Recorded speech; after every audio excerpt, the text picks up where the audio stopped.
嗨，我是 Joke， 在日本向大家问好。日本人对中国人究竟怎么看？今天让我们一起来探究一下。为了让采访的结果更加真实，我们隐藏了自己中国人的身份。中国人はなんだろうね。集団行動が多いね。多分周りの人を気にせずにずかずか歩くところとかですかね。電車の中でもちょっと、中国の人のちょっと声がうるさいっていうか、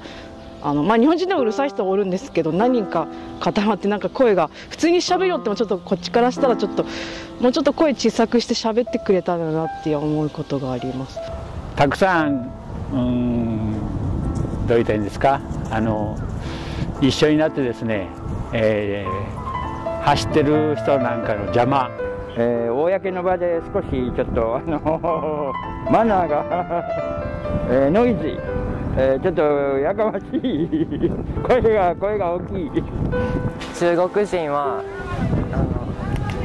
順番とかそういう日本人とかきっちり守るんですけど、マナーですかね。結構良くも悪くも自己主張がもう強い。自分が一番っていうところかな。割り込んできたりしてそういうところはダメかなと思います。自分勝手なところです。列にあんまり並ばないこと、世間的に列に皆さん並ばないとか横入りしちゃうとか、そういうのはよく聞きますね。結構自分勝手に進んできちゃうっていうか、道歩いててもぶつかっちゃうこととかよくある。そう結構身内で盛り上がってて、でガシャンみたいなマナーが悪い。外国に来てる、日本がっていう外国に来てるからっていうのはあるのかもしれないんですけど、ちょっと声が大きいかなっていうのは、なんか思いやりというかマナーが悪い人が多いかなっていうイメージです。マナー違反が多いところですね。食べ方でもそれは民族性とご飯を食べた後の周りが汚い。私レストランで働いてるんですけれど、食器を食器棚に返してくださいって書いてあるんですけど、机に置きっぱなしにしていってしまう方が多いので、声が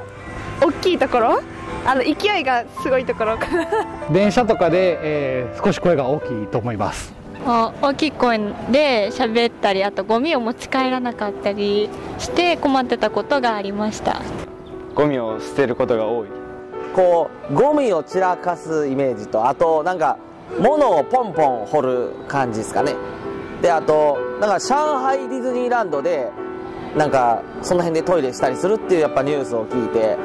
やっぱり僕ら日本人は誇りを持ってるんで、やっぱゴミ捨てることは絶対しないですよ。落ちてたら拾うっていう、そういうスタンスなんですよ。タイの